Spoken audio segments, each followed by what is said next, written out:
Kung kultura o tradisyon ang isgutan, di magpahoy ang lalawigan tungod kay daghan kinig ikabuga.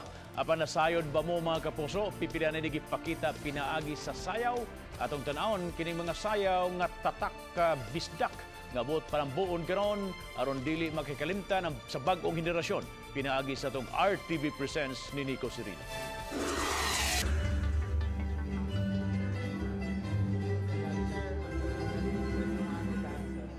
Sayaw Sugbuanon. Kini ang performance nga gihimo sa miaging semana atol sa gilusad nga Cebu Journeys Travel Fair. Sa kalihukan, gipakita ang pipila sa mga native ug traditional dances sa Sugbo. Ang sayaw nga kuyayang nga nagikan sa Barangay Guadalupe, Bugo City. Inspirasyon sa movement ang aquatic larva o nguyo-nguyo nga gitawag og kuyayang. Inanay nga naumol ang sayaw sa kaniadtong panahon, agi og pagpadayag sa gugma ug halad sa pagpangulitaw.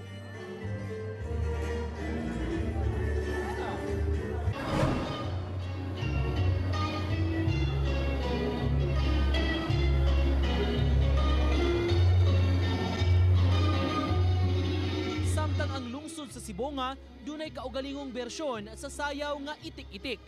Gihulagway nga mas lively ang bersyon sa itik-itik Sibonga. Kining maong sayaw, binase sa lihok sa mga itik. Ako lang mapaway ako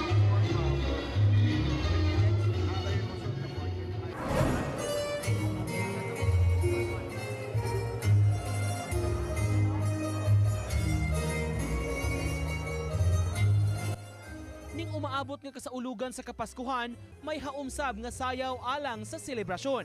Mao kini ang Pastorcillos nga nagikan sa Barangay Paho, Lapu-Lapu City. Gihulagway kini nga festival o ritual dance kundiin ang mga kabataan naka-costume isip mga magbalantay o mga pastol sa nativity play. Ang kinatibuk ang sayaw muhaumsab sa paghimo og daygon o paghalad ngadto sa Batang Hesus.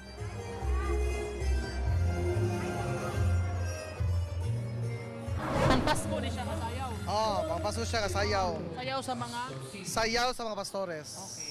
Pang Christmas yun ini. Pang Christmas. Sa usa ka libro sa Ramon Aboitiz Foundation nga Sayaw Sugbo, gidetalye ang muabot sa napo ka mga Cebuano folk dances, ang kasaysayan niini ug mga pamaagi kung unsaon pagsayaw. Binasi kini sa halapad nga research sa mga sayaw sa kanhiang panahon nga di angayang hikalimtan. An appreciation and going back to our Cebuano roots. Karong bag-o, gipaubos sa training ang mga MAPI teachers sa lalawigan ug dakbayan sa Sugbo. Katuyuan niini nga makakaton sila ning maong mga native nga sayaw Sugbuanon. Pamaagi sab kini aron ang maong mga sayaw mamahimong malakip sa leksyon sa mga eskwelahan aron mapaambit sa mga kabataan. if you are a person who does not really go to different places, you would not know. But being a folk dancer, we teachers who study history, we would really realize that Cebu is very rich in culture. Very rich in dances, what are resources. Yung sa dances, it's better to use kanang mga dances sa Cebu kay mo man ta ang maubitaw na karon ng mga bata is nawala na kalimtan na nila ang atong mga laro ng lahi, ang mga sayaw sa Sugbuanon tungod kay wala siya pagdagad. So karon ang kaning opportunity inaani as a teacher, amo siya ning gihangop. Way duda ang kaabunda sa kasaysayan, kultura ug tradisyon sa Sugbo. Ug pipila niini gipaambit pinaagi sa sayaw ug musika. Ug pinaagi sa pagtudlo niini sa mga kabataan, magpabilin kini ug dili mahikalimtan bisan sa bag-ong henerasyon. Each dance has its own story to tell, no?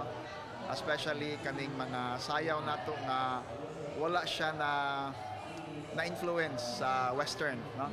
So of course there are some dances that have been influenced by our colonizers.